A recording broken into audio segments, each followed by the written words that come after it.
യോശുവയുടെ ജീവിതാനുഭവത്തിൽ നിന്നുകൊണ്ട് ഏതെങ്കിലും തകർന്നുപോയ കുടുംബത്തെ ഒരുമിച്ച് കൂട്ടുവാനായി പരിശ്രമിച്ച യോശുവ പ്രവാചകനെ കുറിച്ച് ഇന്ന് നമുക്ക് ചിന്തിക്കാൻ ഞാൻ ആഗ്രഹിക്കുന്നത്. യോശുവയുടെ പുസ്തകം 24-ാം അധ്യായം അതിന്റെ 15-ാമത്തെ വാക്യം ഒരു വാക്യമായി ഒന്നുകൂടി വായിച്ചു കൊള്ളട്ടെ.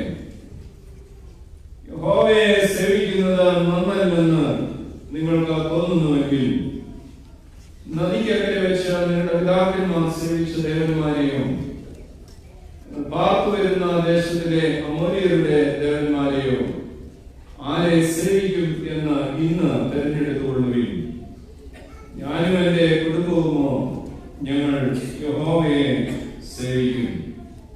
ഞാനും എന്റെ കുടുംബവുമോ ഞങ്ങൾ യഹോവയെ സേവിക്കും. As for me and my household, we will serve the Lord. As for me and my household, we will serve the Lord. കണ്ണുകളെ ദൈവസന്നിധിയിൽ അടച്ചാട്ട് പ്രാർത്ഥിച്ചാട്ട് ഈ കൺവെൻഷന്റെ കടശ രാത്രിയിൽ ഏതെങ്കിലും ആദമും ഹവ്വയും കേട്ട ദൈവത്തിന്റെ കാലശ വീണ്ടും ഈ ആലയത്തിൽ കേൾക്കുവാൻ തക്കവണ്ണം ദൈവം ഇടയാക്കേണ്ടതിന് കുടുംബമായി ഞങ്ങൾക്ക് ആ ശബ്ദം ശ്രവിപ്പാൻ തക്കവണ്ണം ഞങ്ങളെ ഇടയാക്കണമേ എന്ന് പ്രാർത്ഥിച്ചാട്ട് എല്ലാ ദൈവങ്ങളും ഒരുമിച്ച് നിന്ന് പ്രാർത്ഥിച്ചാട്ട് ആ ദിവസം ഞാൻ സൂചിപ്പിച്ചു. ദേവാലയത്തിൽ ധൂപം കാട്ടിക്കൊണ്ടിരുന്ന സഖരിയ പുരോഹിതന് ഒരു ദൈവ ദർശനം ഉണ്ടായത് പുറത്ത് ജനമൊക്കെ പ്രാർത്ഥിച്ചുകൊണ്ടിരുന്നപ്പോഴാണ്. ഇവിടെ ഒരു മാലിന്യം സംഭവിക്കാൻ പോകുന്നില്ല. എന്നാൽ ദൈവജനം ശ്രദ്ധയോട് പ്രാർത്ഥിച്ചാൽ 2-3 പേരുടെ നാമത്തിൽ എവിടെ കൂടി അവർ പ്രാർത്ഥിച്ചാലും അവരുടെ മധ്യേ കടന്നു വരുമെന്ന് എഴുന്നള്ളി വരുമെന്ന് അരുളി ചെയ്ത കർത്താവിന്റെ സാന്നിധ്യം ഇത് രാത്രികാലം ഈ ആലയത്തിൽ അനുഭവിച്ചറിയുവാനായി സാധിക്കും. അതിനുവേണ്ടി പ്രാർത്ഥിച്ചാട്ട് കർത്താവെ ഞങ്ങളുടെ ഇടങ്ങളിലുള്ള ദുഷ്ട ചിന്താഗതികളെ ഒക്കെ മാറ്റട്ടെ. കർത്താവെ ഇത് ഈ ആലയത്തിൽ കടന്നു വന്നിട്ടുള്ള സാത്താന്റെ സാന്നിധ്യം, ആദ്യ കുടുംബത്തെ തകർത്തെറിഞ്ഞ സാത്താന്റെ സാന്നിധ്യം, ചില ഒളിയളവുകളുമായി കടന്നു വന്നിരിക്കുന്ന സാത്താന്റെ സാന്നിധ്യം അധികാരമുള്ള യേശു കർത്താവിന്റെ നാമത്തിൽ ഈ ആലയത്തിൽ നിന്ന് മാറുവാൻ തക്കവണ്ണം ഞങ്ങൾ അധികാരത്തോടെ പ്രാർത്ഥിക്കുകയാണ് കർത്താവേ. വിശ്വാസത്തോടെ പ്രാർത്ഥിക്കുകയാണ് കർത്താവേ. വിശ്വസിച്ചാൽ ദൈവത്തിന്റെ മഹത്വം കാണുമെന്ന് ലോകമല്ല ഞങ്ങളോട് പറഞ്ഞു തന്നിരിക്കുന്നത് നീ ഞങ്ങളോട് അരുളി ചെയ്തിട്ടുണ്ടല്ലോ കർത്താവേ. വിശ്വാസത്തോടെ ഞങ്ങൾ പ്രാർത്ഥിക്കുകയാണ് കർത്താവേ. കൊച്ചു കുഞ്ഞു മുതൽ പ്രായമായിരിക്കുന്ന ഓരോരുത്തരെയും മണ്ണിൽ നിന്ന് മൺകട്ടയായി എന്നെയും രാത്രികാലം കർത്താവിന്റെ തങ്ങൾ ചോരയാൽ നീ ശുദ്ധീകരിക്കണമേ. ഏതെങ്കിലും ആരംഭിച്ച പാപത്തിന്റെ കറകൾ എന്റെ ശരീരത്തിലുണ്ട് കർത്താവേ, എന്റെ മനസ്സിലുണ്ട് കർത്താവേ, എന്റെ ഹൃദയത്തിലുണ്ട് കർത്താവേ, എന്റെ ജനത്തിന്റെ നടുവിലുണ്ട് കർത്താവേ. ഇത് രാത്രി ആ പാപത്തിന്റെ കറകളെ നീക്കുവാൻ തക്കവണ്ണം അവിടുത്തെ തങ്ങൾ ചോരയെ ഈ ആലയത്തിലേക്ക് ഒഴുകുവാൻ തക്കവണ്ണം ഞങ്ങൾ ഒരുമിച്ച് പ്രാർത്ഥിക്കുമ്പോൾ ചില ചങ്ങലകളിൽ അഴിയട്ട് കർത്താവേ, ചില ബന്ധനങ്ങളിൽ അഴിയട്ട് കർത്താവേ. അയ്യോ നിന്റെ ജനം നിന്നെ ആനന്ദിക്കേണ്ടതിന് നീ ഞങ്ങളെ വീണ്ടും ജീവിപ്പിക്കുകയോ എന്ന് സങ്കീർത്തനക്കാരനോട് ചേർന്ന് ഒരു ജീവന് വേണ്ടി ഞങ്ങൾ പ്രാർത്ഥിക്കുകയാണ് കർത്താവേ. ഞങ്ങൾ ധ്യാനിച്ചതുപോലെ അയ്യോ ഈ ഉണങ്ങിയ അസ്ഥികൾ ജീവിക്കുമോ, ഇന്ന് ജീവിക്കുന്നത് കാണുവാൻ തക്കവണ്ണം ഒന്ന് കടന്നു വന്നാണ് കർത്താവേ. വേദനയോട് അടുത്തുവന്നിരിക്കുന്നവരുണ്ട് കർത്താവേ. എന്റെ വേദന ഞാൻ ആരോട് പറയുന്നു കരുതി മറ്റാരോടും പങ്കിടുവാൻ സാധിക്കാതെ ഭാരപ്പെട്ട് തകർന്നു വന്നിരിക്കുന്നവർ, ശരീരത്തിൽ ക്ഷീണം അനുഭവിക്കുന്നവർ, പ്രിയപ്പെട്ടവരെ കുറിച്ചുള്ള മനോവേദന അനുഭവിക്കുന്നവർ, അയ്യോ മറ്റുള്ളവരുടെ ശാപവാക്കുകളാൽ, അയ്യോ മറ്റുള്ളവരുടെ ഒളിയമ്പുകളാൽ തകർന്ന ജീവിതാനുഭവത്തിലായിരിക്കുന്ന ചിലരിൽ നീ ആലയത്തിലുണ്ട് കർത്താവേ. അവരെ ഒന്ന് കണ്ടാട്ട് കർത്താവേ. ഞങ്ങളുടെ യൗവനക്കാർ, ഞങ്ങളുടെ കുഞ്ഞുങ്ങൾ അവരെയൊക്കെ ഒന്ന് തൊട്ടാട്ട് കർത്താവേ. നിന്റെ നാമത്തിൽ അവരിന്ന് രാത്രികാലം ചാടി എഴുന്നേൽക്കുവാൻ തക്കവണ്ണം എന്റെ യേശുവിനായി എന്റെ ജീവിതം ഞാൻ സമർപ്പിക്കുന്നു, എന്റെ കുടുംബത്തെ ഞാൻ സമർപ്പിക്കുന്നു എന്ന് പറയുവാൻ തക്കവണ്ണം ഈ രാത്രിയോട് ഇടയാക്കണമേ എന്ന് പ്രാർത്ഥിക്കുന്നു. അടിയനെ ഒന്ന് ശുദ്ധീകരിച്ചാട്ട് കർത്താവേ. അടിയന്റെ നാമത്തിന്റെ വചനത്തെ കർത്താവേ ഒരു മണിയും കൂടാതെ ജനത്തോട് പറയുവാനുള്ള കൃപ കർത്താവേ. രചനായി സ്തോത്രം കർത്താവേ. ശുശ്രൂഷ ഞങ്ങളുടെ ഈ ദേശത്തിന് അനുഗ്രഹമായി തീരുവാൻ തുടർന്ന് ഒരുക്കണമേ എന്ന് പ്രാർത്ഥിക്കുന്നു. ഈ കൺവെൻഷന്റെ പിന്നിൽ അധ്വാനിച്ച ഒത്തിരി ആളുകളുണ്ട് കർത്താവേ. അവരുടെ അധ്വാനം വൃഥാവായി പോകുവാൻ ഇടയാകരുതേ. ഈ കൺവെൻഷനിൽ തങ്ങളുടെ ജോലി കാര്യങ്ങളൊക്കെ ക്രമീകരിച്ച് ആർത്തിയോടെ വചനത്തിന്റെ മുമ്പാകെ അടുത്തു വന്ന പ്രിയപ്പെട്ട ജനത്തെ കുറിച്ച് പ്രാർത്ഥിക്കുന്നു കർത്താവേ. നിന്റെ കുഞ്ഞുങ്ങളെ അവിടുന്ന് കടാക്ഷിക്കണമെന്ന് പ്രാർത്ഥിക്കുന്നു. നിങ്ങൾ കേട്ടതുപോലെ എന്നെ ഉദ്ധരിക്കുന്ന ഒരു ദൈവമുണ്ട്. ഞാൻ ആയിരിക്കുന്ന അനുഭവത്തിൽ തന്നെ എഴുന്നേൽപ്പിക്കുന്ന ഒരു ദൈവമുണ്ട്. ആ ദൈവത്തെ കണ്ടെത്തുവാനിടയാക്കണം. ഇന്ന് രാത്രി നിങ്ങളെ യോശുവയായിട്ട് ചേർന്ന് ഞാനും എന്റെ കുടുംബവും ഞങ്ങൾ യഹോവയെ സേവിക്കുമെന്ന് പറയുവാനുള്ള ഒരു കൃപ തരണമേ. അതിനാവശ്യമായ വചനം ഈ ഹാളിൽ കർത്താവേ ഹൃദയത്തിന്റെ ഭിത്തികളിൽ തരണമേ എന്ന് പ്രാർത്ഥിക്കുന്നു. ഒരു ചെവിയിലൂടെ കേട്ട് മറ്റൊരു ചെവിയിലൂടെ ഇറങ്ങി പോകുവാനല്ല, അയ്യോ മതിയ ഹൃദയത്തിൽ സംഗ്രഹിച്ചതുപോലെ ഇത് രാത്രി സംഗ്രഹിക്കാനുള്ള കൃപ തരണമേ എന്ന് പ്രാർത്ഥിക്കുന്നു. ഈ ആലയത്തിന്റെ പരിസരവും നിന്റെ തങ്കച്ചോരയാൽ നീ ഒന്ന് മുദ്രയിട്ടാട്ടെ കർത്താവേ. ഒളിയുമായി കാത്തു നിൽക്കുന്നവൻ ഈ ആലയത്തിൽ ഇടം നൽകാതിരിക്കാൻ തക്കവണ്ണം നിന്റെ ദൂതഗണങ്ങളുടെ കാവലിൽ നിന്നാട്ട് കർത്താവേ. ആ ഒരു നിറവിൽ ഞങ്ങൾ ഓരോരുത്തരും ഒന്ന് എഴുന്നേൽക്കേണ്ട കർത്താവേ. അതിനായിട്ട് ഞങ്ങളെ രാത്രി ശക്തീകരിക്കണമേ എന്ന് പ്രാർത്ഥിക്കുന്നു കർത്താവേ. യേശുവിന്റെ നാമത്തിലായിരിക്കും കൃപയുടെ കാരണമേ. യോശുവയുടെ പുസ്തകത്തെ കുറിച്ച് പഠിക്കുമ്പോൾ അതിന്റെ ചരിത്ര പശ്ചാത്തലം ഇസ്രായേലിയ അടിമത്ത കാലത്താണ് യോശുവ ജനിച്ചത്. മോശയുടെ സഹായിയായി പരിശീലനം ആരംഭിച്ച യോശുവ ആവർത്തന പുസ്തകം 14-ാം അധ്യായത്തിൽ മോശയുടെ മരണശേഷം ഇസ്രായേലിന്റെ നായക പദവി ഏറ്റെടുക്കുന്ന യോശുവയെ കാണുവാൻ സാധിക്കും. 94 വയസ്സായപ്പോഴാണ് 90 വയസ്സായപ്പോഴാണ് ഈ ശുശ്രൂഷ നേരിടുന്നത്. യോശുവയെ വ്യക്തിപരമായി പഠിച്ചാൽ പ്രകാരം പറയുവാൻ സാധിക്കും, തന്റെ ജനത്തിനായി ദൈവത്തിനായി വേർതിരിക്കപ്പെട്ട ഒരു ജീവിതമായിരുന്നു യോശുവയുടെ. സംഖ്യാപുസ്തകം 14-ാം അധ്യായം 6 മുതൽ 10 വരെയുള്ള വാക്യങ്ങളിൽ ദൈവത്തിന് വേണ്ടി ധൈര്യശാലിയായി നിൽക്കുന്ന യോശുവ. യോശുവയുടെ പുസ്തകം 8-ാം അധ്യായം 3 മുതൽ 29 വരെയുള്ള വാക്യങ്ങളിൽ ബുദ്ധിമാനായ ഒരു സൈനികനായി നിലനിൽക്കുന്ന യോശുവ. 9-ാം അധ്യായം 3 മുതൽ 27 വരെ നിഷ്കളങ്ക ബുദ്ധിയുള്ളവനായി നിലനിൽക്കുന്നവൻ. 6-ാം അധ്യായത്തിലെ 26-ാം വാക്യത്തിൽ പ്രവാചകനായ യോശുവ. ന്യായാധിപന്മാരുടെ പുസ്തകം 2-ാം അധ്യായം 7-ാം വാക്യത്തിൽ ശക്തനായ ആത്മീയ നേതാവ് യോശുവയെ കുറിച്ച് രേഖപ്പെടുത്തിയിരിക്കുന്നു. ഹോശായ എന്ന് പറഞ്ഞാൽ രക്ഷിക്കണമേ എന്നാണ്. അതുകൊണ്ടാണ് ഹോശന്ന എന്ന് പറഞ്ഞാൽ ഇപ്പോൾ രക്ഷിക്കണമേ എന്ന് അർത്ഥമായിരിക്കുന്നത്. ഹോശ രക്ഷിക്കണമെങ്കിൽ ജോഷുവ എന്ന് പറയുന്നത് യഹോവ രക്ഷകൻ എന്നാണ് പേരിന്റെ അർത്ഥം. യഹോവ രക്ഷകൻ എന്നാണ് അവന്റെ പേരിന്റെ തന്നെ അർത്ഥം. അവർ സംഖ്യാപുസ്തകം 13-ാം അധ്യായം 14-ാം വാക്യത്തിൽ കനാനിലേക്ക് പ്രവേശിക്കുന്നതിന് മുമ്പായി ദേശം ഉറ്റുനോക്കുവാൻ മോശ 12 പേരെ തെരഞ്ഞെടുത്തയക്കുന്നുണ്ട്. 12 പേരും തിരികെ വന്ന് ആ ദേശത്തെ കുറിച്ച് പറയുന്നു, മനോഹരമായ ദേശം, പാലും തേനും ഒഴുകുന്ന ദേശം, ദൈവം പറഞ്ഞിരിക്കുന്നതെല്ലാം കാണുവാൻ സാധിക്കുന്ന ദേശം, ഇതാ ദേശത്തിന്റെ ഫലങ്ങൾ ഞങ്ങൾ കൊണ്ടുവന്നിരിക്കുന്നു. എന്നാൽ 10 പേർ പറഞ്ഞു, ഫലങ്ങളൊക്കെയുണ്ട്, കാര്യം ശരിയാ, പക്ഷേ മടങ്ങിപ്പോകുന്നതാണ് നല്ലത്, കാരണം അനാഖ്യ മല്ലന്മാർ ആ ദേശത്തുണ്ട്. 2 പേർ അതിൽ നിന്ന് വ്യത്യസ്തമായി പറഞ്ഞു, അനാഖ്യ മല്ലന്മാരുണ്ടെങ്കിലും ഭയപ്പെടേണ്ട, കാരണം അനാഖ്യ മല്ലന്മാരെ നമ്മുടെ കയ്യിൽ ഏൽപ്പിക്കുന്ന ഒരു ദൈവമുണ്ട്. സംഖ്യാപുസ്തകം 14-ാം അധ്യായത്തിന്റെ 7-ാം വാക്യം വായിക്കുമ്പോൾ യോശുവയും കൂടെ ഉണ്ടായിരുന്ന കാലേബും തങ്ങളുടെ വസ്ത്രം കീറിക്കൊണ്ട് ഇപ്രകാരം പറയുന്നു, യഹോവ നമ്മിൽ പ്രസാദിക്കുന്നുവെങ്കിൽ ആ ദേശം നമുക്ക് ദൈവം തരും. അതുകൊണ്ട് നിങ്ങൾ ഭയപ്പെടേണ്ട, ദൈവം പറഞ്ഞിരിക്കുന്ന ദേശത്തേക്ക് നമ്മൾ പ്രവേശിക്കണം, മടങ്ങിപ്പോകുന്നത് നന്നല്ല എന്ന് മോശയുടെ മുമ്പാകെ കടന്നുവന്ന് റിപ്പോർട്ട് കൊടുക്കുന്ന യോശുവയെ കാണുവാൻ സാധിക്കും. അതുകൊണ്ട് ദൈവത്തിനായി തന്റെ ജനത്തിനായി നിലനിന്ന നേതാവാണ് യോശുവ എന്ന് കാണുവാൻ സാധിക്കും. രണ്ടാമതായി ഇസ്രായേലിനെ കനാൻ യാത്രയിൽ ശക്തീകരിച്ചവനാണ് യോശുവ.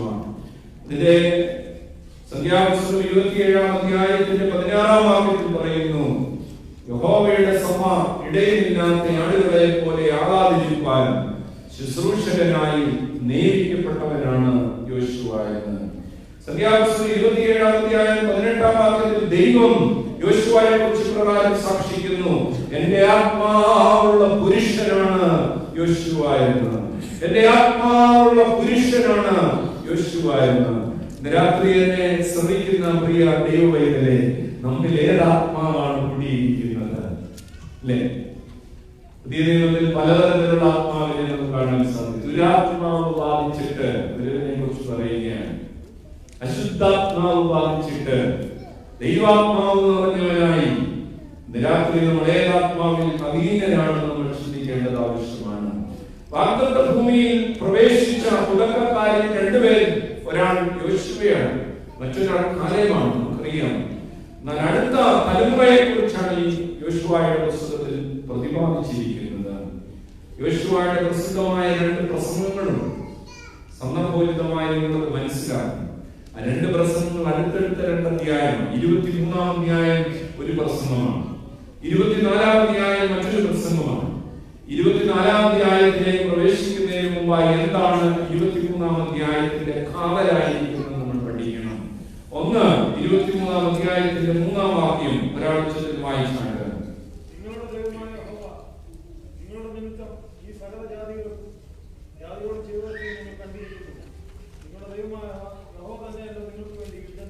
നിങ്ങളുടെ ദൈവമായ യഹോവ ചെയ്തിരിക്കുന്നതൊക്കെ നിങ്ങൾ കണ്ടിരിക്കുന്നു. നിങ്ങളുടെ ദൈവമായ യഹോവയത്രേ നിങ്ങൾക്ക് വേണ്ടി യുദ്ധം ചെയ്തത്. എല്ലാവരും ശ്രദ്ധിച്ചിരിക്കണം. ആരാണ് ഈ രാജ്യം അവകാശമാക്കുവാനായി നിങ്ങൾക്ക് വേണ്ടി യുദ്ധം ചെയ്തത്? യഹോവയാണ്. അതുകൊണ്ട് നിങ്ങൾ ദേശം കൈവശമാക്കിയതല്ല, നിങ്ങൾക്ക് ദൈവം തന്നതാണ്. നിങ്ങൾ യുദ്ധം ചെയ്ത് നേടിയതല്ല, നിങ്ങൾക്ക് വേണ്ടി ദൈവം യുദ്ധം ചെയ്തതാണ്. അതുകൊണ്ടാണ് പാട്ടുകാരൻ പ്രകാരം പാടും, സൈന്യത്താലെയല്ല ശക്തിയാലെയല്ല ദൈവത്തിന്റെ ആത്മാശക്തിയാലത്രേ. സൈന്യത്താലെയല്ല ശക്തിയാലെയല്ല ദൈവത്തിന്റെ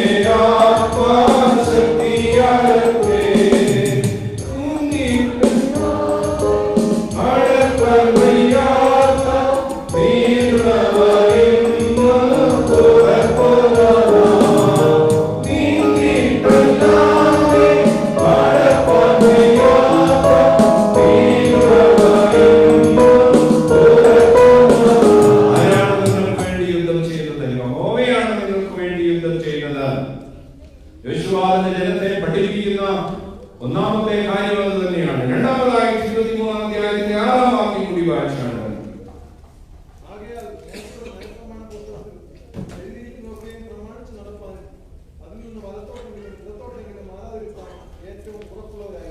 ആകയാൽ മോശ നിങ്ങൾക്ക് തന്നിരിക്കുന്ന അരുളി ചെയ്തിരിക്കുന്ന ന്യായപ്രമാണത്തിൽ പറഞ്ഞിരിക്കുന്നതൊക്കെയും അതിൽ നിന്നും മാറാതിരിപ്പാൻ, അല്ലെങ്കിൽ വലത്തോട്ടോ ഇടത്തോട്ടോ തിരിയാതിരിപ്പാൻ നിങ്ങൾ എങ്ങനെയുള്ളവരായിരിക്കണം? നിങ്ങൾ ഉറപ്പുള്ളവരായിരിക്കണം. എന്ന് പറഞ്ഞാൽ നിങ്ങൾക്ക് തന്നിരിക്കുന്ന വചനത്തിന്റെ അടിസ്ഥാനത്തിൽ ജീവിതം നയിക്കുന്ന ഉറപ്പുള്ള കുടുംബങ്ങളായിരിക്കണം നിങ്ങൾ. എന്നെ ശ്രമിക്കുന്ന പ്രിയ കൂടപ്പിറപ്പേ, ദൈവവചനത്തിൽ അടിസ്ഥാനപ്പെട്ട ഉറപ്പുള്ള ഒരു ഭവനമാണ് എന്റെ ഭവനമെന്ന് നെഞ്ചോട് ചേർത്ത് വെച്ച് പറയുവാൻ നമുക്ക് സാധിക്കുമോ? ഈ രാത്രികാലം അതിന് സാധിക്കണം. അല്ലെങ്കിൽ നമ്മെ സമർപ്പിക്കണം. യോശുവ പറയുകയാണ്, അത്തരത്തിൽ നിങ്ങൾ ഉറപ്പുള്ളവരായിരിക്കുമെന്ന് പറയുകയാണ്. നമുക്കറിയാം, വിവാഹം പരസ്യം ഓളം നിങ്ങൾ കാണാറുണ്ട്. കുവൈറ്റിലെ പരസ്യത്തിലുണ്ടോ എന്ന് എനിക്കറിയില്ല. നാട്ടിലെ പരസ്യത്തിൽ നിന്ന് കൂടുതൽ കാണാൻ സാധിക്കുന്നതാണ്. തന്റേതല്ലാത്ത കാരണത്താൽ കണ്ടില്ലേ? കുവൈറ്റിലായിട്ട് കണ്ടിട്ടില്ല. നാട്ടിൽ പോകുമ്പോഴൊക്കെ എടുത്ത് നോക്കണം. തന്റേതല്ലാത്ത കാരണത്താൽ അല്ലേ? അതിന്റെ കാരണമാണ് നമുക്കറിയേണ്ട കാര്യം. ഞാൻ കഴിഞ്ഞ മെയിൽ നാട്ടിൽ ചെന്നപ്പോൾ എനിക്ക് വേറൊരു പരസ്യം എന്റെ ശ്രദ്ധയിൽപ്പെട്ടു. വിവാഹത്തിനായിട്ടല്ല, ലിവിംഗ് ടുഗദറിനായി താല്പര്യമുള്ളവർ ബന്ധപ്പെടുക ഉണ്ട്. എവിടെ സംഭവിക്കുന്നു? കേരളത്തിൽ നടന്ന കാര്യം പറ്റും, കുവൈറ്റിലെയോ എങ്കിൽ US ഒന്നും നടക്കുന്ന കാര്യമില്ല. കൊച്ചു കേരളത്തിലെ ഒരു പരസ്യമാണ് പറഞ്ഞത്. അത് വെട്ടിവെച്ചിട്ടുണ്ട് ആ പരസ്യം. കോമൺ ആയി വിവാഹത്തിനായിട്ടല്ല, ലിവിംഗ് ടുഗദറിന് താല്പര്യമുണ്ട്. താല്പര്യമുള്ളവർ ബന്ധപ്പെടുക.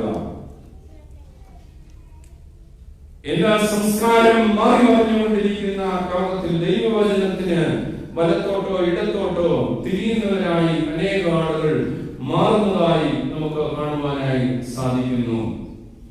ഞാൻ ഈ മദ്രാസിലാണ് സെമിനാരിയിൽ പഠിച്ചത്. അവിടെ പോകാൻ ഞാൻ കയറുമ്പോൾ കണ്ടിട്ടുണ്ട് നമ്മുടെ ചെങ്ങന്നൂര് മുതൽ, ചെങ്ങന്നൂരിൽ നിന്ന് കയറുകയാണ് അടുത്ത സ്റ്റേഷൻ മുതൽ വൈകുന്നേരമാണ് മദ്രാസ് മെയിൽ പോകും. നമ്പർ 20 മദ്രാസ് മെയിൽ കണ്ടെത്തില്ലേ, കേട്ടിട്ടുണ്ട്. അപ്പോൾ ഈ മദ്രാസ് മെയിൽ ഞാൻ കണ്ടിട്ടുണ്ട്. ഈ ഓരോ സ്റ്റേഷനിൽ വരുമ്പോൾ സ്റ്റേഷന്റെ വഴിയിൽ വണ്ടി നിർത്തുമ്പോൾ അപ്പന്മാർ അമ്മമാർ കരഞ്ഞുകൊണ്ട് എന്ത് ചെയ്യുക, പെൺമക്കളെ ഈ പഠിക്കാനായി പറഞ്ഞയക്കുക. നല്ല ഒന്നാന്തരം പാവാടയും ബ്ലൗസും അല്ലെങ്കിൽ മനോഹരമായിട്ടുള്ള ചുരിദാറൊക്കെ അണിഞ്ഞുകൊണ്ട് ഈ പെൺകുട്ടികൾ അപ്പനെ അല്ലെങ്കിൽ അമ്മയെ കെട്ടിപ്പിടിച്ച് അല്ലെ ഭയങ്കര കരച്ചിലോട് കൂടി കയറുകയാണ്. ചിലതൊക്കെ നമ്മുടെ അടുത്ത് വന്നിരിക്കും.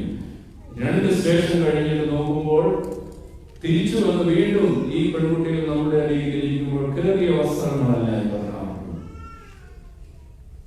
അവർക്ക് പുതിയ പുതിയ വസ്ത്രങ്ങൾ, പുതിയ ഭാവത്തിലുള്ള വസ്ത്രങ്ങൾ, രൂപത്തിലുള്ള വസ്ത്രങ്ങളൊക്കെ വരുന്നു. അന്ന് ഞാൻ വേദനയോട് മനസ്സിലാക്കിയ ഒരു യാഥാർത്ഥ്യമുണ്ട്. കണ്ണീരോടെ, ഇല്ലായ്മയുടെ അനുഭവത്തിൽ, കഷ്ടപ്പാടിന്റെ അനുഭവത്തിൽ, വിയർപ്പിന്റെ അനുഭവത്തിൽ അവരുടെ ജീവിതത്തിന്റെ എല്ലാം ചെലവഴിച്ചുകൊണ്ട് ചില പെൺമക്കളെ പഠനത്തിനായി പറഞ്ഞയക്കുന്ന അപ്പന്മാർ അമ്മമാർ അവരുടെ മുമ്പിൽ മുതല കണ്ണുനീർ ഒഴുക്കിക്കൊണ്ട് ഈ ട്രെയിനിൽ പ്രവേശിച്ചു വെറും 2 സ്റ്റേഷൻ അപ്പുറമായി തന്നെ തങ്ങളുടെ വസ്ത്രങ്ങൾ പോലും മാറിക്കൊണ്ട് ആ സ്റ്റേഷനിൽ വേറെ തരത്തിലേക്കുള്ള പ്രവർത്തനങ്ങളിൽ ഏർപ്പെടുന്ന ജീവിതങ്ങളെ നേരിക്കൊണ്ടിട്ടുണ്ട്. മറ്റുള്ളവരെ കേട്ട് പ്രസംഗിക്കുന്നതിലൂടെ പറയാനല്ല ഞാൻ നിൽക്കുന്നത്. എനിക്ക് മീഡിയ എന്നെ പഠിപ്പിച്ച കമ്മ്യൂണിക്കേഷൻ മാസ് മീഡിയ പഠിപ്പിച്ചൊരു മനോജ് സാറാണ്. അദ്ദേഹം ഒരു മലയാളിയാണ്. അദ്ദേഹത്തിന്റെ പിതാവ് ഒരു പാലക്കാടുകാരനാണ്, അമ്മ തമിഴത്തിയാണ്. ഇന്നുകൊണ്ട് ഒരു സെമിനാരിയിലെ രജിസ്ട്രാറാണ്. നിങ്ങൾക്ക് താല്പര്യമുണ്ടെങ്കിൽ അദ്ദേഹത്തെ വിളിച്ചു ചോദിക്കുക. അച്ഛൻ പ്രസംഗത്തിന്റെ കൊഴുപ്പ് കൂട്ടാൻ പറയുന്നതാണ്. അദ്ദേഹത്തിന്റെ തീസിസുമായി, ഡോക്ടറൽ തീസിസുമായി ബന്ധപ്പെട്ട അന്വേഷണത്തിൽ അദ്ദേഹം കണ്ടെത്തിയിരിക്കുന്ന ഒരു യാഥാർത്ഥ്യം, അന്ന് കേരളത്തിൽ നിന്ന് ഈ ബാംഗ്ലൂർ അടക്കമുള്ള സ്ഥലങ്ങളിൽ പഠിക്കുവാൻ പോകുന്ന ധാരാളം കുഞ്ഞുങ്ങൾ വെള്ളിയാഴ്ച വൈകുന്നേരങ്ങളിൽ വിദേശ രാജ്യത്തേക്ക് കടന്നു പോവുകയും തിങ്കളാഴ്ച നേരം വെളുക്കുമ്പോൾ ആരും അറിയാതെ തിരിച്ചു കോളേജിൽ പ്രവേശിക്കുകയും ചെയ്യുന്ന യാഥാർത്ഥ്യം അദ്ദേഹം എന്നോട് പച്ചയ്ക്ക് പറഞ്ഞു തന്നിട്ടുണ്ട്. എവിടേക്ക് നിൽക്കുന്നു? മാതാപിതാക്കളുടെ സങ്കല്പങ്ങളെ, കുടുംബത്തിന്റെ സങ്കല്പങ്ങളെ തകർത്തെറിയുന്ന തലമുറയാണ് നമ്മുടേതെങ്കിൽ ജീവിതത്തിൽ സുല്ലിട്ടോ. കാരണം എന്തെന്നറിയാമോ? ജീവിതത്തിൽ നിന്ന്, കുടുംബത്തിൽ നിന്ന് ദൈവം അന്യമായി, ദൈവം മാറിപ്പോയി. അതുകൊണ്ട് ഏതൻ തോട്ടമാകുന്ന പർദീസയിൽ അല്ല വാസം, അതിന് പുറത്താണ് വാസം. ഇന്ന് രാത്രി എന്നെ ശ്രവിക്കുന്ന പ്രിയ ദൈവമേ, നീ ഭാരപ്പെടേണ്ട വിഷയമില്ല. നിന്റെ കുഞ്ഞിവിടെ ഇരിപ്പുണ്ടെങ്കിൽ നീ ഭാരപ്പെടേണ്ട വിഷയമില്ല. ദൈവവചന അടിസ്ഥാനത്തിൽ ആ കുഞ്ഞ് വളർന്നു വരുന്നുവെങ്കിൽ. അതുകൊണ്ട് രണ്ടാമതായിട്ട് യോശുവ പ്രബോധിപ്പിക്കുകയാണ്, നിങ്ങൾ വലത്തോട്ടോ ഇടത്തോട്ടോ തിരിയാതെ ഉറപ്പുള്ളവരായിരിക്കും. മൂന്നാമതായിട്ട് അവിടെ 8-ാം വാക്യത്തിൽ പ്രകാരം കാണുവാൻ സാധിക്കും. 23-ാം അധ്യായത്തിൽ 8-ാം വാക്യം വായിച്ചാൽ,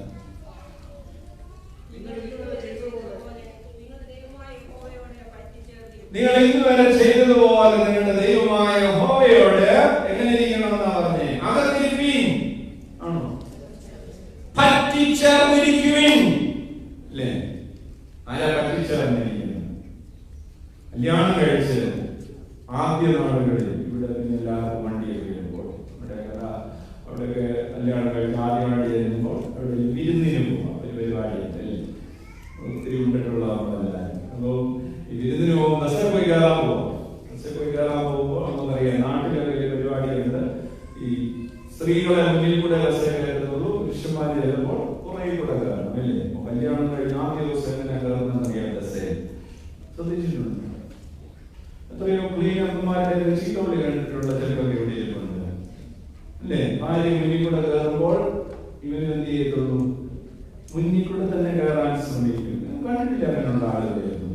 ഉണ്ട് കേട്ടോ, ഞങ്ങളുടെ നാട്ടിലൊക്കെ അപ്പൊ ക്ലീനർമാർ പറയും ഇതുവഴി കയറാൻ പറ്റില്ല, അങ്ങോട്ട് പോകണം, മുന്നോട്ട് പോയി ഒരു കുറച്ച് നാൾ കഴിഞ്ഞ് കൊച്ചൊക്കെ ആവുമ്പോൾ അതിന് മുമ്പ് പറ്റും. അടുത്ത പ്രാവശ്യം കയറാൻ ചെല്ലുമ്പോൾ ഇവിടെ മുമ്പിൽ കൂടെ കയറും, ഇവരുടെ കൂടെ കയറുള്ളൂ, പുറകിലത്തെ ഡോറിൽ കൂടെ കയറുള്ളൂ. ഒരു ക്ലീനറും പറയണ്ട, ആരും പറഞ്ഞു കൊടുക്കേണ്ട.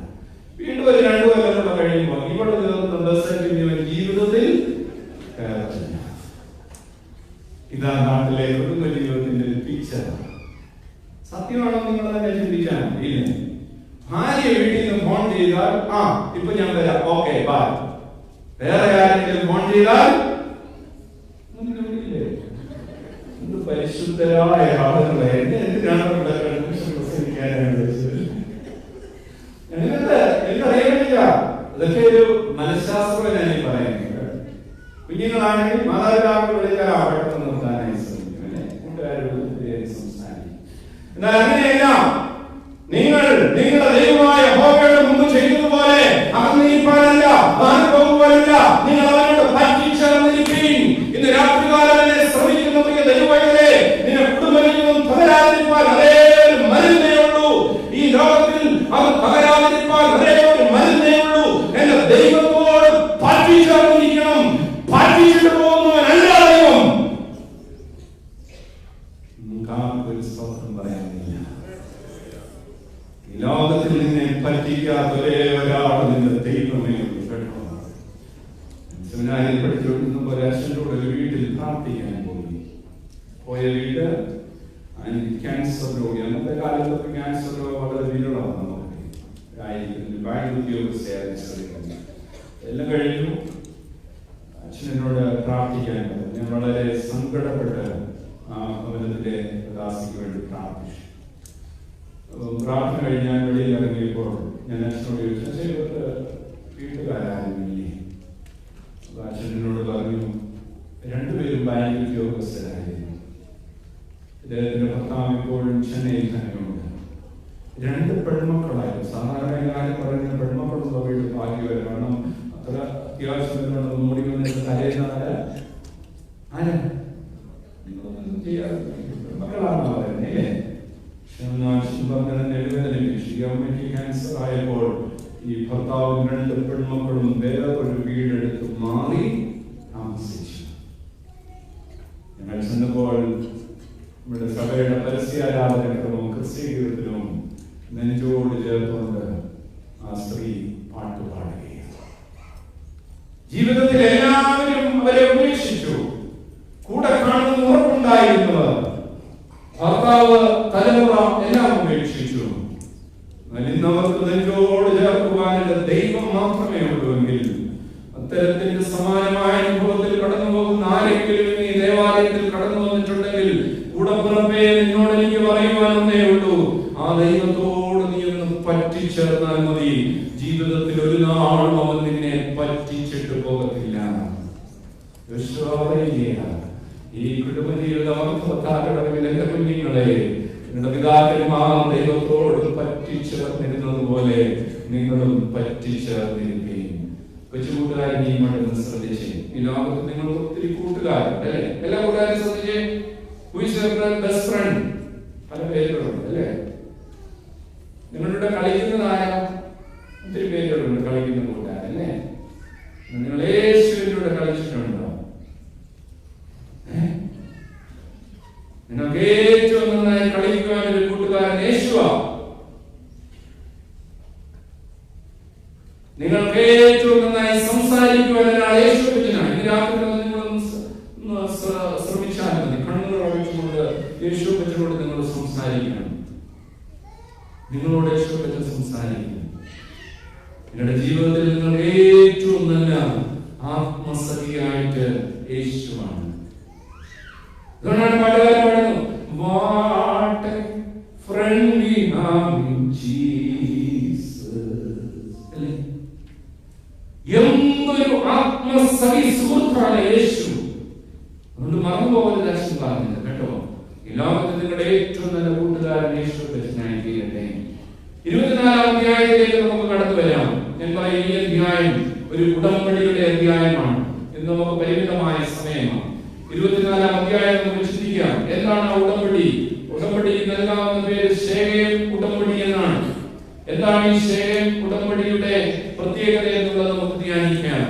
24-ാം അധ്യായത്തിന്റെ 15-ാം വാക്യം ഒന്നുകൂടി ഞാൻ വായിക്കുന്നു. ശ്രദ്ധയോടെ തന്നെ ഓരോ വാക്കുകളും വിലയിരുത്തുന്ന എല്ലാവരും ശ്രദ്ധിക്കണം. യഹോവയെ സേവിക്കുന്നത് നന്നല്ലെന്ന് നിങ്ങൾക്ക് തോന്നുന്നുവെങ്കിൽ നദിക്കക്കരെ വെച്ച് നിങ്ങളുടെ പിതാക്കന്മാർ സേവിച്ച ദേവന്മാരെയോ നിങ്ങൾ പാർത്തുവരുന്ന ദേശത്തിലെ അമോര്യരുടെ ദേവന്മാരെയോ ആരെ സേവിക്കുമെന്നുള്ളത് ഇന്ന് തെരഞ്ഞെടുത്തുകൊള്ളുവിൻ. ഇന്ന് രാത്രി തെരഞ്ഞെടുത്തുകൊള്ളുവിൻ. നിങ്ങൾ ഇരിക്കുന്ന ഈ സ്ഥലത്ത് നിങ്ങൾ തെരഞ്ഞെടുത്തുകൊള്ളുവിൻ. ഞാൻ പറയാൻ പോകുന്നു, ഞാനും എന്റെ കുടുംബവുമോ ഞങ്ങൾ യഹോവയെ സേവിക്കും. നമുക്കും പറയണം, നിങ്ങളാരെവിടെയും തെരഞ്ഞെടുത്തോ പോയിക്കോ, പക്ഷെ എന്റെ വീട്ടിൽ യേശു ഇനി ഞാൻ യേശുവിനെ എന്റെ വീട്ടിൽ എന്റെ കുടുംബത്തിൽ ഞാൻ തെരഞ്ഞെടുത്ത് കഴിയുമ്പോൾ യേശുവിന് വേണ്ടാത്തതൊക്കെ എന്റെ കുടുംബത്തിൽ നീ രാത്രി മാറ്റുവാൻ പോവുകയാണെന്ന് പറയുവാനായി സാധിക്കണം. എന്താണ് ശേഖരന്റെ പ്രത്യേകത? ശേഖരൻ ഉടമ്പടിയുടെ പ്രത്യേകത ചില കാര്യങ്ങൾ നമുക്ക് ചിന്തിക്കാം. 5 പ്രധാന കാര്യങ്ങൾ.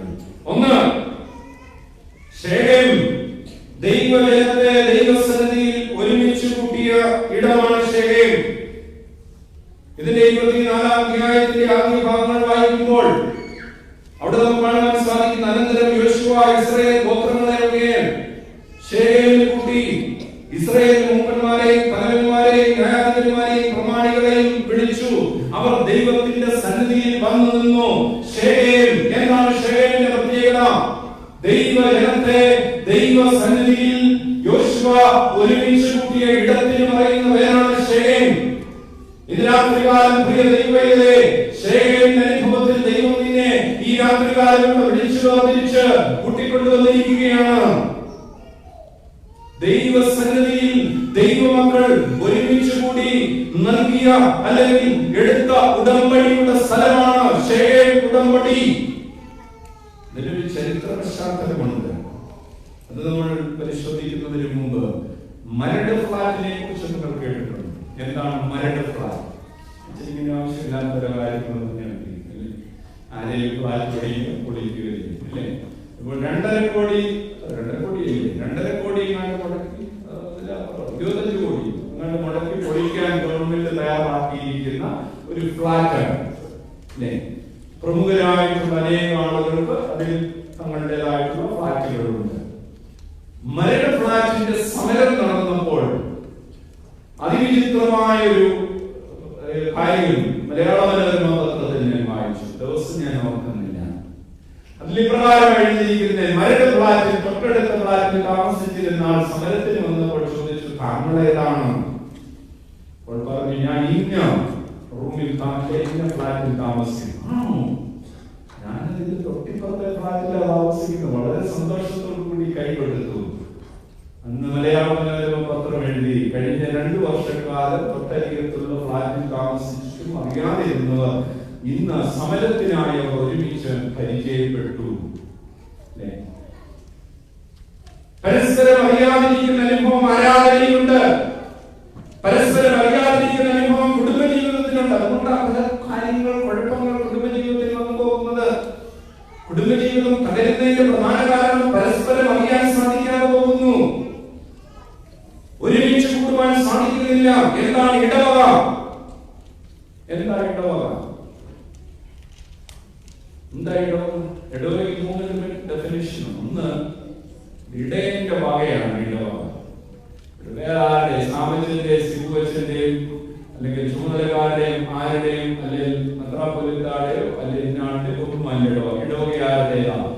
ഇടയന്റെ വകയാണ്. ദൈവതമ്പുരാനായ യേശു ക്രിസ്തുവിന്റെ വകയാണ് ഇടവക എന്ന് പറയുന്നത്. രണ്ടാമതായി ഇടവകയിലുള്ള മറ്റൊരു ഡെഫിനിഷൻ എന്തെന്ന് വെച്ചാൽ ഇടത്തിന്റെ വകയാണ്. ഇടവക ഇടത്തിന്റെ വകയായില്ലെങ്കിൽ ഇല്ലേ, നാളെ നമ്മുടെ ഈ പള്ളി എന്നാണെങ്കിൽ ഒരു കുഴപ്പമില്ല. നമ്മൾ നമ്മുടെ ജോലിയിൽ പോയി നമ്മൾ നമ്മുടെ ജോലി കാര്യങ്ങൾ വ്യാപൃതരാകുന്നോ അതോ ദൈവജനങ്ങളെ ഒരുമിച്ച് കൂടി പറയുമോ? ഇല്ല, നിങ്ങൾ ഈ പള്ളി അടയ്ക്കരുത്, കാരണം ഇവിടെ ആരാധിക്കുന്നത് കൊണ്ടാണ് ഈ ദേശം ഇങ്ങനെ നിലനിൽക്കുന്ന ആളുകൾ പറയുമോ?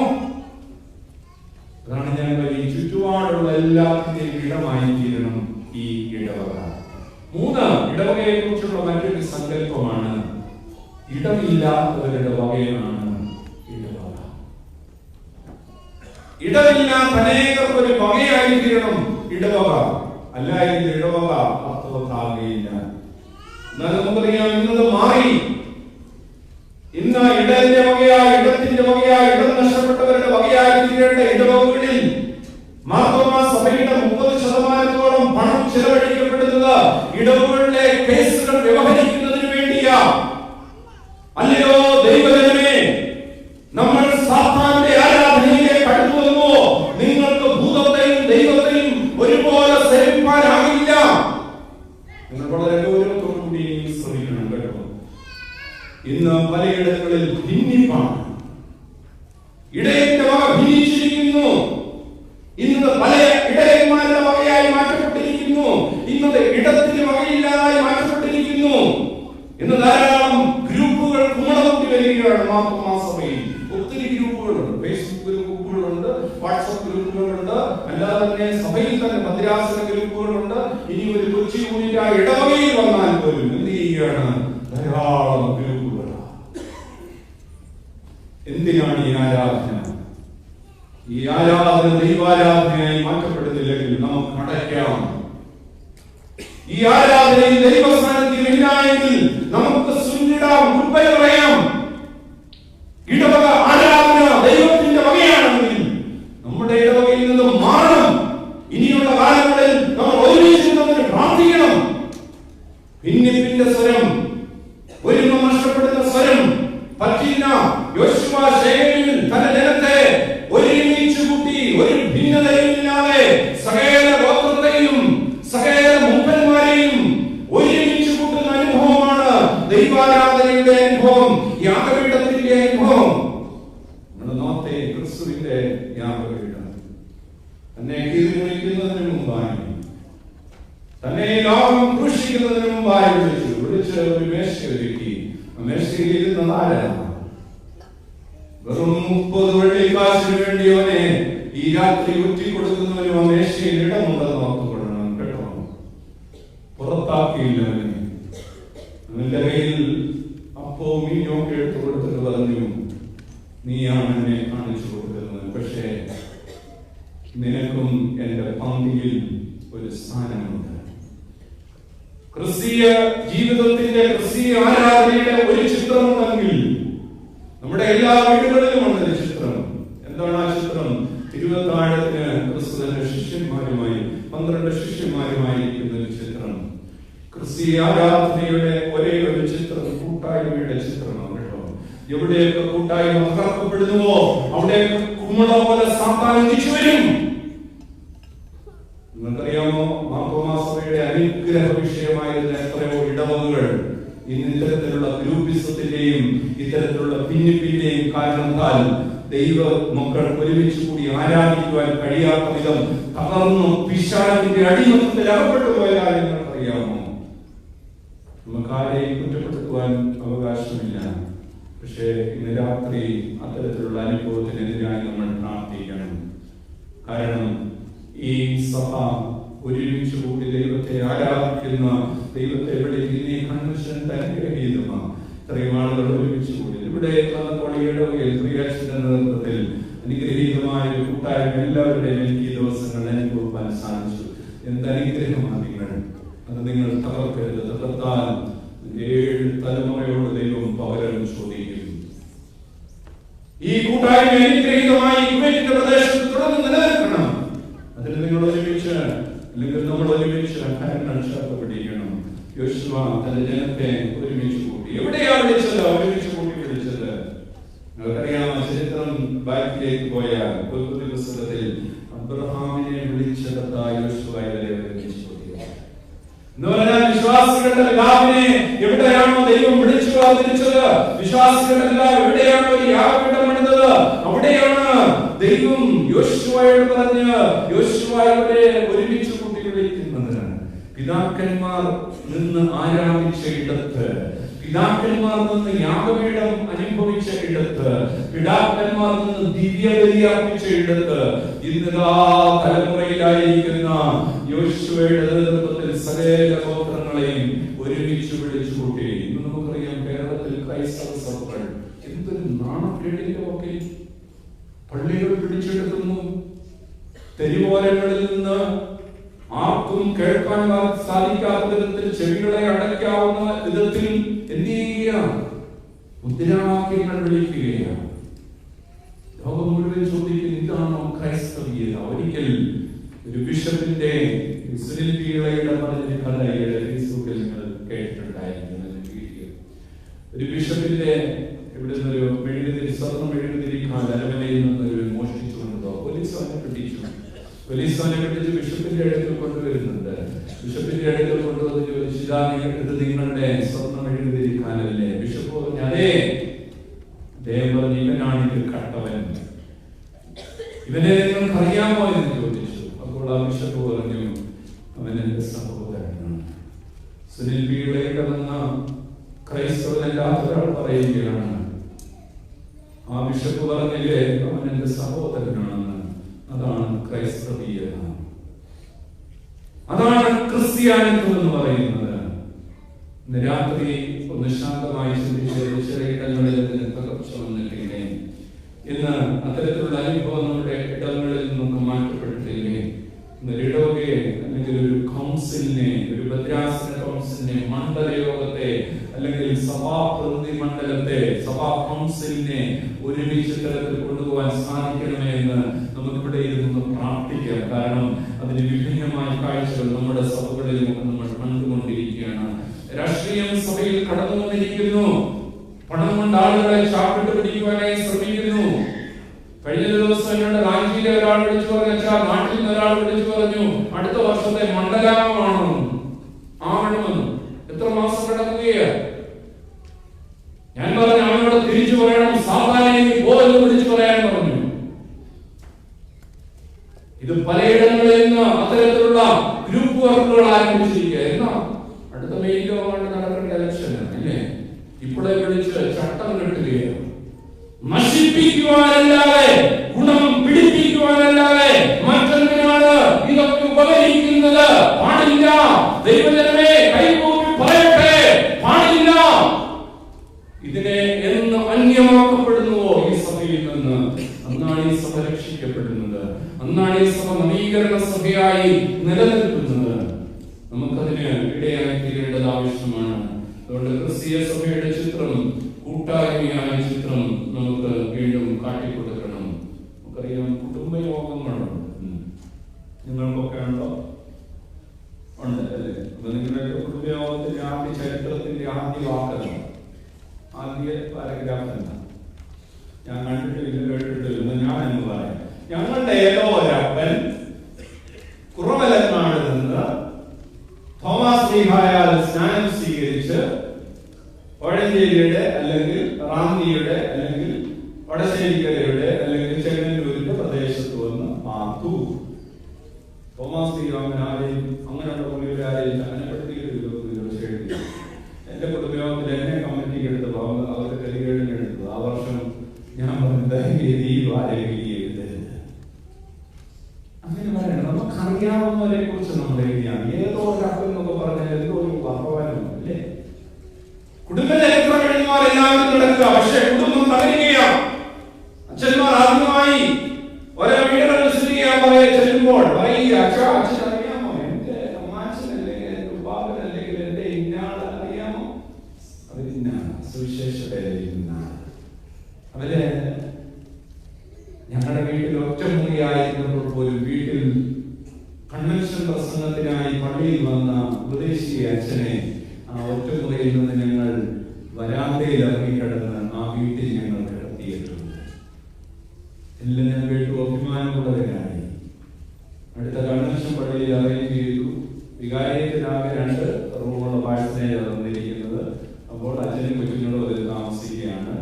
അപ്പോൾ ആദ്യ വയസ്സാന സമിതി ഇത് പറഞ്ഞ ആളോട് ഞാൻ പറഞ്ഞു, നമ്മുടെ അച്ഛൻ കൺവെൻഷൻ വരികയല്ലേ, പാഴ്സനേജ് സൗകര്യമൊക്കെ കുറവല്ലേ, നിങ്ങളുടെ വീട്ടിലെ ധാരാളം കുട്ടികൾ കിടക്കുന്നു,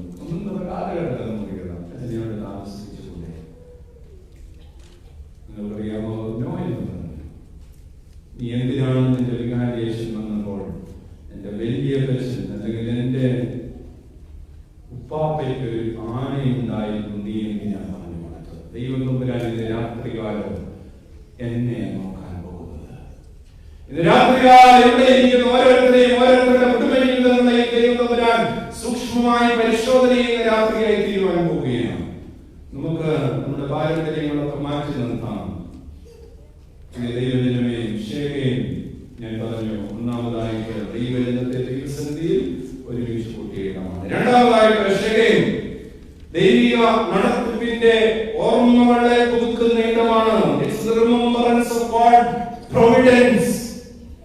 ദൈവിക നന്മകൾ അവർക്ക് പകർന്നു നൽകിയതിനെ ഓർമ്മപ്പെടുത്തുന്ന ഇടമാണ് ശേഖയും. ഇവിടെ പറയുകയാണ്, തേരഹിനെ കുറിച്ച് പറയുക, വിഗ്രഹാരാധന നദിക്കക്കരെ നടത്തിയിരുന്ന ഒരു പിതാവ്.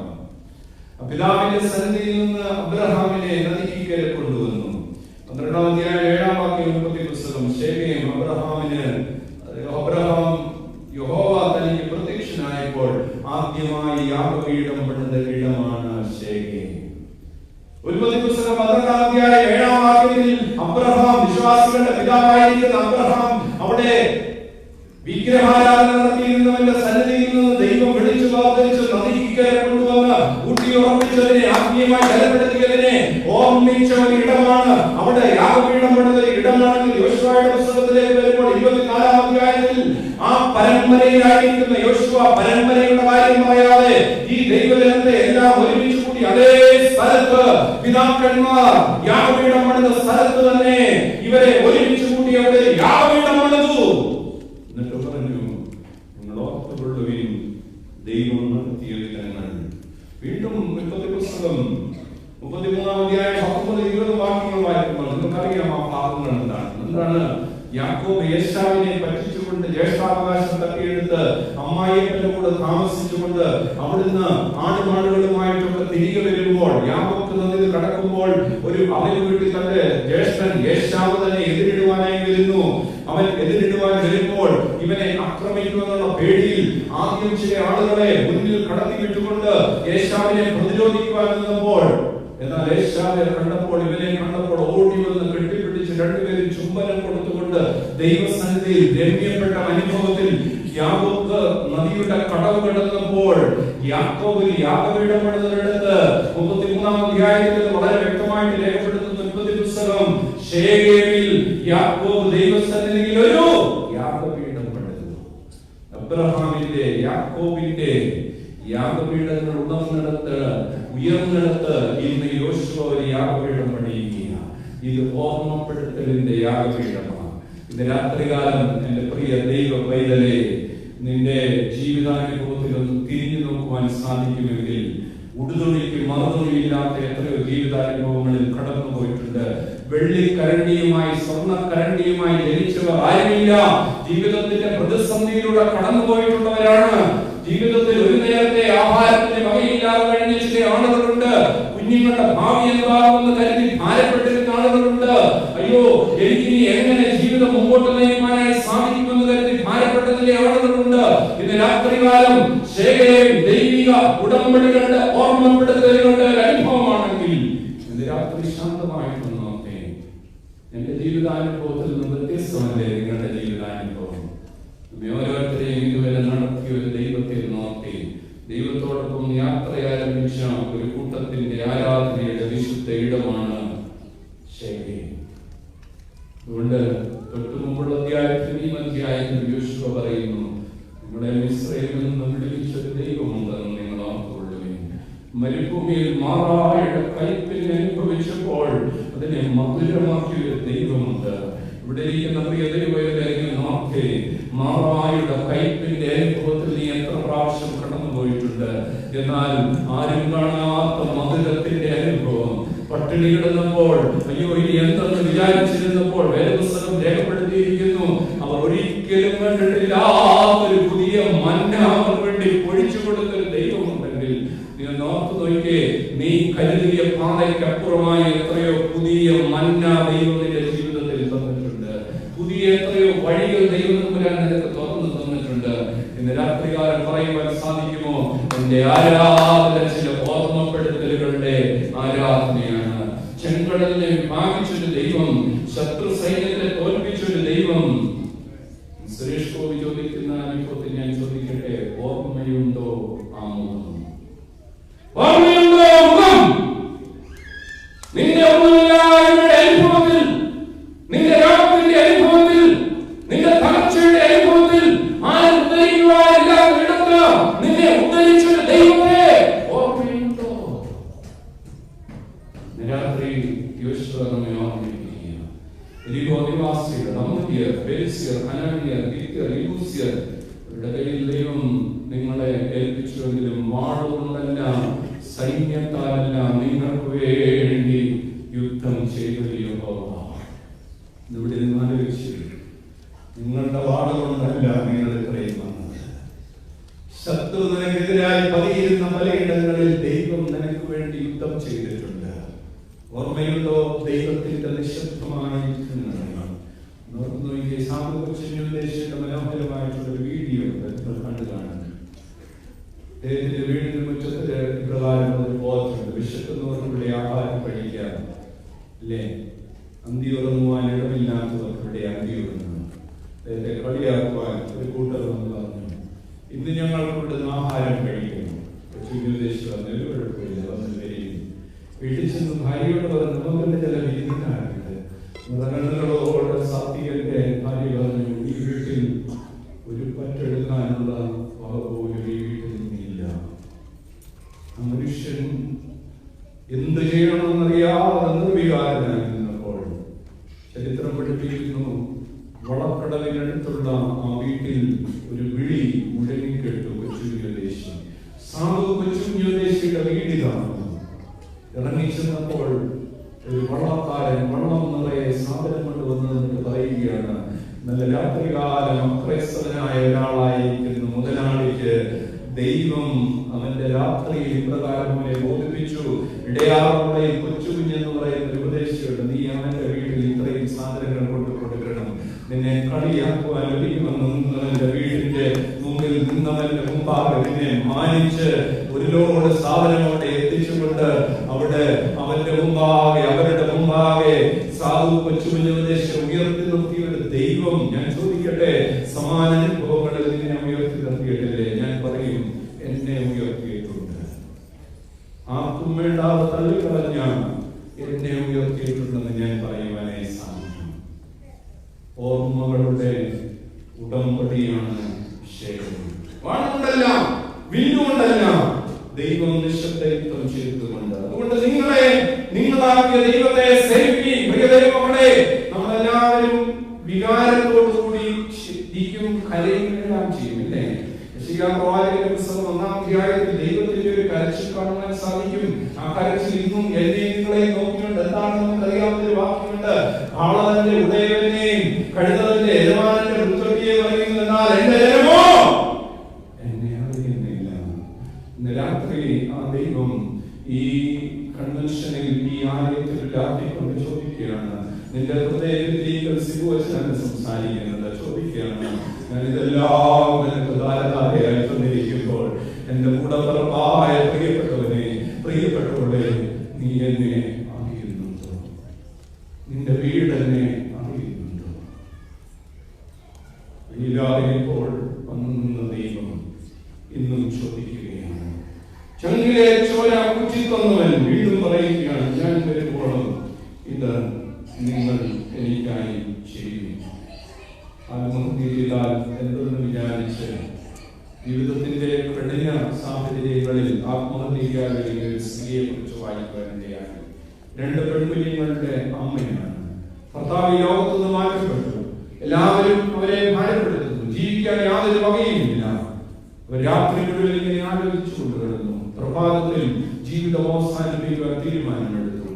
അവരുടെ തീരുമാനമില്ലായിരുന്നു ഗ്യാസ് ഓൺ ചെയ്ത് ഗ്യാസിന്റെ കുറ്റി പൊട്ടിത്തെറിപ്പിച്ച് ഈ 2 കുഞ്ഞുങ്ങളുമായി ലോകത്തു നിന്ന് മാറ്റപ്പെടണം. അമ്മ തീരുമാനമെടുത്തു. രാവിലെ ഇളയ കുഞ്ഞ്, 6 വയസ്സ് പ്രായമുള്ള കുഞ്ഞ് എഴുന്നേറ്റ് വന്നു. എഴുന്നേറ്റ് വന്നപ്പോൾ അമ്മ പറഞ്ഞു, കുഞ്ഞെ, നീ വീണ്ടും പോയി കിടന്ന് ഉറങ്ങിക്കൊള്ളുക, നീ വീണ്ടും പോയി കിടന്ന് ഉറങ്ങിക്കൊള്ളുക. ആ കുഞ്ഞ് വേദനയോട് ഇപ്രകാരം ചോദിച്ചു എന്ന് വായിക്കുന്നത്, അമ്മേ, രാത്രി മുഴുവൻ ഞാൻ ഉറങ്ങി. പിന്നെ എന്തിനാണ് എന്നോട് ഉറങ്ങുവാനായി പറയുന്നത്? ആ വാക്കുകൾ ഒഴിപ്പിക്കുന്നത് പ്രകാരമാണ്. അവരാ കണ്ണീരോടെ ആ സമയത്ത് നിന്നപ്പോൾ തൊട്ടടുത്ത വീട്ടിൽ റേഡിയോയിൽ നിന്ന് ഉയർന്നു വന്നൊരു ഗാനമാണ് ഞാൻ മുമ്പേ പാടിയത്. നല്ലോ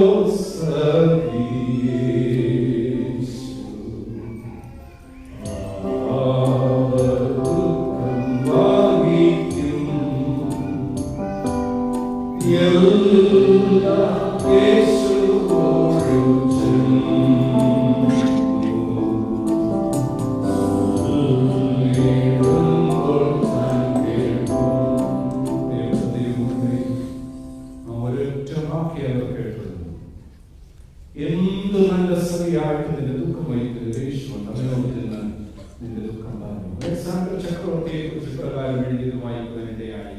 അലക്സാണ്ടർ ചക്രവർത്തിയുടെ അടുക്കൽ ഒരു മനുഷ്യൻ കടന്നു വന്ന് കണ്ണീരോടുകൂടി അവന്റെ പാലസിൽ വന്ന് ബെല്ലടിച്ചു. അപ്പോൾ ബെല്ലടിച്ചു. അദ്ദേഹത്തെ കാണുവാൻ ഒരു അവസരം കിട്ടി. സങ്കടം ബോധിപ്പിച്ചു. എന്റെ മക്കളെ കെട്ടിക്കുവാൻ നിവൃത്തിയില്ല. അതുകൊണ്ട് എനിക്ക് അല്പം സ്വർണ്ണ നാണയം തന്നു വിടണം. എനിക്ക് ഇത്രയും സ്വർണ്ണ നാണയം ആവശ്യമാണ്. അലക്സാണ്ടർ ചക്രവർത്തി ആ സ്വർണ്ണ നാണയം കൊടുത്തതിനു ശേഷം ചോദിച്ചു, നിനക്ക് എത്ര മക്കളുണ്ട്? അദ്ദേഹം പറഞ്ഞു, എനിക്ക് 6 പെൺമക്കളുണ്ട്. നമുക്കറിയാമോ, ചരിത്രം പഠിപ്പിക്കുന്ന അലക്സാണ്ടർ ചക്രവർത്തി ഒരു ചാക്ക് നിറയെ സ്വർണ്ണ നാണയം കൊടുത്തിട്ട് ഇപ്രകാരം അവനോട് പറഞ്ഞെന്നാണ് പറയുന്നത്, നീ തെരുവോരത്തൂടി പോകുമ്പോൾ ഇതാരും തന്നതായി എന്താണെന്ന് ലോകം ചോദിക്കുമ്പോൾ അലക്സാണ്ടർ ചക്രവർത്തി തന്നാണെന്ന് പറഞ്ഞ് ചെറിയൊരു അംശമാണ് നീ കൊണ്ടുപോകുന്നതെങ്കിൽ എനിക്ക് നാണക്കേടാ. അതുകൊണ്ട് ഈ ഒരു ചാക്കുമായി നീ പോകുമ്പോൾ ലോകത്തോട് പറയണം, അലക്സാണ്ടർ ചക്രവർത്തി കൊടുത്താൽ ഇങ്ങനെ കൊടുക്കത്തുള്ളൂ എന്ന്. അങ്ങനെയെങ്കിൽ ഇന്ന് രാത്രിയെ കേൾക്കുന്ന പ്രിയ ദൈവവേദനേ, എന്റെ ഇല്ലായ്മയുടെ നടുവിൽ ഇത്രയെങ്കിലും ഒന്ന് കിട്ടിയാൽ മതി എന്ന് പറഞ്ഞുകൊണ്ട് നീ മുട്ടിപ്പായ ദൈവസന്നിധിയിൽ കരഞ്ഞ പല ഇടങ്ങളിൽ ദൈവം തമ്പുരാൻ നീ പറഞ്ഞതിൽ അപ്പുറമായി നിന്നെ മാനിച്ചു നിർത്തിയിട്ട് അയ്യോ നീ എന്നെ അറിയില്ലയോ എന്ന് ചോദിക്കുമ്പോൾ തിരിച്ചു നിൽക്കാൻ ഈ കൺവെൻഷൻ ഇടയാകരുത്. 3 ജീവനുള്ള ദൈവത്തെ തെരഞ്ഞെടുക്കുന്നതാണ്. നിങ്ങൾ വേണമെങ്കിൽ നദിക്കക്കരയുള്ള ഈ ദൈവങ്ങളെ നിങ്ങൾ വേണേ എടുത്തു. പക്ഷെങ്കിൽ ഞാൻ ജീവനുള്ള ദൈവത്തെ ആരാധിക്കും. ജീവനുള്ള ദൈവത്തെ തെരഞ്ഞെടുക്കുന്നതാണ്.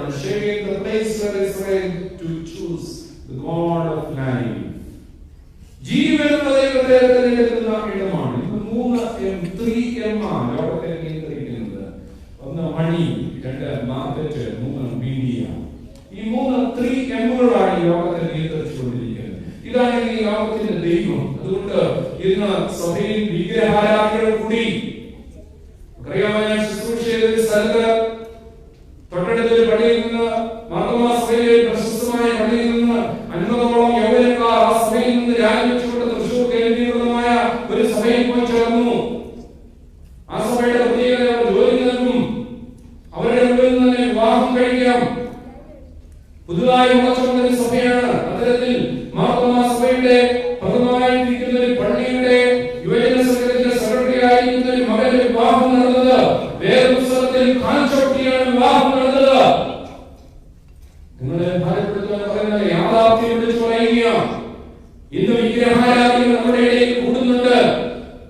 ജീവനുള്ള ദൈവത്തെ മറന്നുകൊണ്ട് ജീവനില്ലാത്ത ദൈവത്തിന്റെ പുറകെ പോകുന്ന അനേകരെ ഇന്ന് നമുക്ക് ചുറ്റുപാടുകളിൽ കാണുവാൻ സാധിക്കും. ഇന്ന് നാട്ടിലൊക്കെ കൂട്ടായ്മകൾ വിരളമാണ്, കുറവാണ്. ഇന്നത്തെ കൂട്ടായ്മകളൊക്കെ ഒന്നീ ബർത്ത്ഡേ പാർട്ടി അല്ലെങ്കിൽ ഓർമ്മ പാർട്ടികളായി ചുരുങ്ങുകയാണ്. ഒരു കാലത്ത് ചൂട്ടുകെട്ടിയുമായി മാതാപിതാക്കൾ എത്രയോ കിലോമീറ്ററുകൾ നടന്നുപോയി കൂട്ടായ്മകളിൽ ദൈവത്തെ ആരാധിച്ച് ഇടത്തു നിന്ന് കൂട്ടായ്മകൾ മാറിക്കൊണ്ടിരിക്കുകയാണ്. നിനക്ക് കൂട്ടായ്മയിൽ സംബന്ധിക്കാവുന്നിടത്തോളം കാലത്ത് കുവൈറ്റിലാണെങ്കിലും നാട്ടിലാണെങ്കിലും കൂട്ടായ്മ മുടക്കരുത്, ആരാധന മുടക്കരുത്. സ്വന്തം കൊച്ചുമകന്റെ വിവാഹം മറ്റൊരു സഭയിൽ നടത്തപ്പെട്ടപ്പോൾ ഞായറാഴ്ച നടത്തി. ഒരു പിതാവ് പറഞ്ഞു, നടത്തരുത് വലിയ കൊച്ചൻ, ഞാൻ ഇടന്ന് പറയുകയാണ്, സത്യമായിട്ട് നിങ്ങളോട് പറയുകയാണ്, നടത്തരുതെന്ന് പറഞ്ഞു നടത്തി. നിങ്ങൾക്കറിയാമോ, ആ ഞായറാഴ്ചത്തെ എന്റെ ആരാധനയിൽ വലിയ കൊച്ചൻ വന്നു.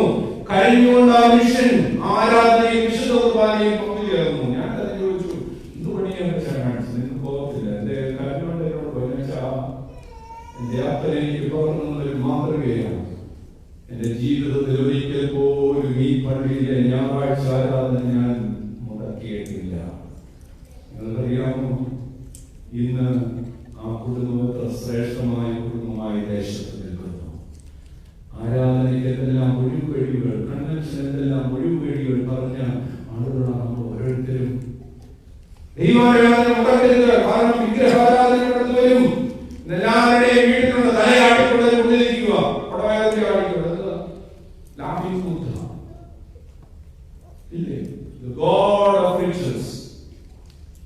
സമ്പന്നതയുടെ ദൈവം തലയാട്ടിക്കൊണ്ടിരിക്കുക, അച്ഛനെ കാണിക്കുക. ഒരു നാണവുമില്ലേ നിനക്ക്? ഇല്ലേ? വലിയ മഹിമയോടുകൂടി മുമ്പിൽ വെച്ചിരിക്കുക, വേദപുസ്തകം തുറന്നു വെച്ചിരിക്കുന്ന വീട്ടിൽ ഇപ്പോൾ ഇത്തരത്തിലുള്ള വിഗ്രഹാരാധനകൾ കടന്നു വരുന്നു. നശിച്ചു, ദേശം നശിക്കുന്നു, കുടുംബം നശിക്കുന്നു. അരുത്. തുറന്ന വേദപുസ്തകമില്ലാതെ ഒന്നും നിന്റെ വീട്ടിൽ കാണരുത്. കാരണം അതിന്മേൽ അടിസ്ഥാനപ്പെടുത്തിയ ഒരു കുടുംബമായിരുന്നു നമുക്കുണ്ടായിരുന്നത്.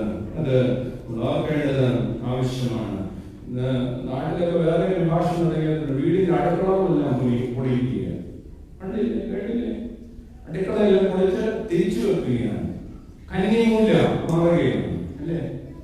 എന്നാ ഈ കന്നിമൂല നിങ്ങൾക്ക് ഉപയോഗിക്കില്ല. കന്നിമൂല കാണാൻ പറ്റും. നമ്മളെല്ലാം ഇത്രയും നാളായില്ലേ ഇതൊക്കെ പറയാൻ 15 വർഷമായി ഈ ഫ്ലാറ്റിലാക്കാൻ കന്നിമൂലക്കാണോ നമ്മൾ വെച്ചിരിക്കുന്നത്. ഇനി ഇതൊക്കെ വെക്കാമെന്ന് മാർക്കമാക്കാന്റെ വീട്ടിൽ മാത്രം. നീ നശിച്ചു പോകാതിരിക്കാൻ, നിന്റെ കുടുംബം നശിച്ചു പോകാതിരിക്കാൻ അടുത്ത വർഷം വിളിച്ചില്ലേ വേണ്ടിയില്ല. നീക്കണം ഇതെല്ലാം. ഒരു ഡെഡ് ലൈൻ കൊടുക്കുകയാണ്. ഇതൊരു സ്ഥലം നദിക്കക്കരെ വെച്ച് നീ സേവിച്ചതോടെ വേണമെങ്കിൽ പോകാം. ഇല്ല എങ്കിൽ ഞാനും എന്റെ കുടുംബവും ഞങ്ങളുടെ ദൈവത്തെ കൊണ്ട് അടുത്തതായിട്ട് ഞാൻ പറയാൻ 4ാമതായിട്ട് ഷെഗെയിം ആത്മീയതയുടെ അതിർവരമാണ്. ഷെഗെയിം ബൗണ്ടറി ഓഫ് യുവർ സ്പിരിച്വാലിറ്റി. ആത്മീയതയുടെ അതിർവരമാണ്. വേണമെങ്കിൽ തിരിച്ചു പോകും. പക്ഷെ ഞാനും എന്റെ കുടുംബം ഭൂരിപക്ഷത്തിനനുസരിച്ച് നിലപാടെടുക്കുന്നവരല്ല ദൈവമക്കൾ. ഒരച്ഛനൊരു തീരുമാനം എടുത്തിട്ടുണ്ടെങ്കിൽ സാവധാനത്തിൽ നിന്ന് ചിന്തിക്കണം. കാരണം അച്ഛന്മാർക്ക് ഭൂരിപക്ഷത്തിനനുസരിച്ച് നിലപാടെടുക്കാൻ പറ്റത്തില്ല. ദൈവമക്കൾക്ക് ചില അതിർവരമ്പുകൾ ഉണ്ടായിരിക്കേണ്ടത് ആവശ്യമാണ്. വീണ്ടും അവസാനമായ ഒരു കാര്യത്തിൽ അതിലൂടെ ഷെഗെയിം തകർന്ന യാഗങ്ങളുടെ പുനർനിർമ്മിതിയാണ്. The reconstruction of declaimed altar. ഷെഗെയിം തകർന്ന യാഗങ്ങളുടെ പുനർനിർമ്മിതിയാണ്. അബ്രഹാം യാഗം കഴിച്ചിടം, യാക്കോബ് യാഗം കഴിച്ചിടം, ഇന്ന് മാതാപിതാക്കൾ യാഗം കഴിച്ചിടത്ത യാഗത്തെ പുതുക്കിപ്പണിയുന്ന യോശുവയെ കാണുവാൻ സാധിക്കുന്നു. കഴിഞ്ഞ ദിവസങ്ങളിൽ നമ്മൾ കേട്ട നമ്മുടെ ഭവനങ്ങളിൽ ഇല്ലാതെയായ ചില യാഗപീഠങ്ങളിലെ പ്രാർത്ഥനയുടെ യാഗപീഠം, ആരാധനയുടെ യാഗപീഠം, ബന്ധങ്ങളുടെ യാഗപീഠം, ഇന്ന് ആ യാഗപീഠങ്ങളെ പുതുക്കിപ്പണിയുന്നു. ചില പള്ളികളൊക്കെ ചെല്ലുമ്പോൾ പ്രാർത്ഥിക്കാറുണ്ട്. ചുമതലക്കാരോടായിരിക്കും എനിക്കൊക്കെ ആദ്യമായിട്ട് എന്റെ ഈ കൃത്യ പരിപാടികളുണ്ട്. ഇതിനെങ്ങനെയുണ്ടെന്ന് അറിയാൻ വേണ്ടി ഞാൻ ചെയ്തൊരു ടെസ്റ്റാണ്. ഇവിടുത്തെ ആരും പ്രാർത്ഥിക്കാൻ അറിയത്തില്ല. ഞാൻ പറഞ്ഞിട്ടില്ല. ഞാൻ ഇരുന്ന പള്ളിയിൽ ഞാൻ പറഞ്ഞു കേട്ടു. ഞാൻ ആദ്യം ചെല്ലുമ്പോൾ ഞാൻ സെക്രട്ടറി പ്രാർത്ഥിക്കാറുണ്ട്. പരിപാടിയൊന്നുമില്ല.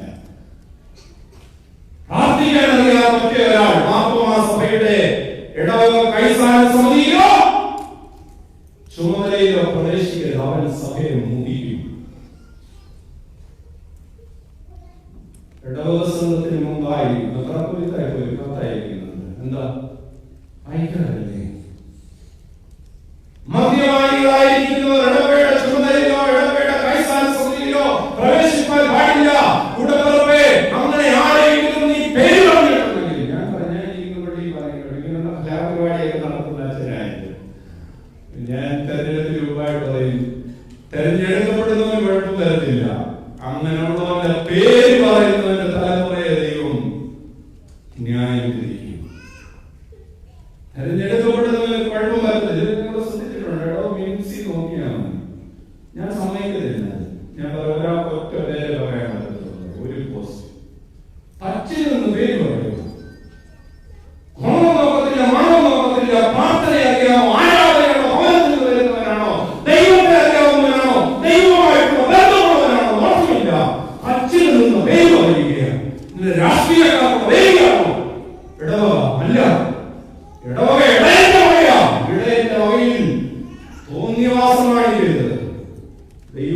ന്യായം വിധിക്കും. ശേഖേം തകർന്ന യാഗത്തിന്റെ പുനർനിർമ്മിതിയുടെ ഇടമാണ്.